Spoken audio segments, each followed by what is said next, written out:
Yon, so time check 4:34. Yan, so low fly na tayo ng hapon.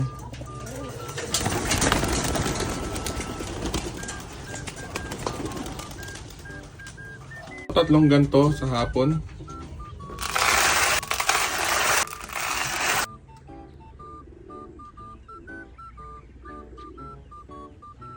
Time check 4:55. So wala nga palang toss yung club namin. Kaya dapat batakin ko sila sa low fly. Yung isang tumatakas doon, oh. Ayaw mo lumipad, ah. 5:22.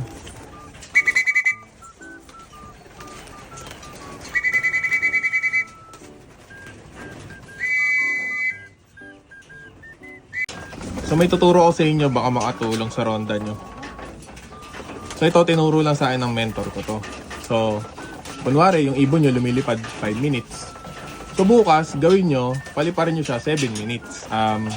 Bugawin nyo hanggat hindi nakakakompleto ng 7 minutes. Tapos sa susunod na araw, dapat makalipad siya ng 10 minutes. Yan. So, dagdag ng konti bawat araw. So, bubugawin nyo lang. Yan. So, feeling ko ganun, kaya matagal rumonda yung mga ibon ko dahil doon. Pag Tuesday, ito yung binibigay ko. Geliwang, saka digestion, tig-isa.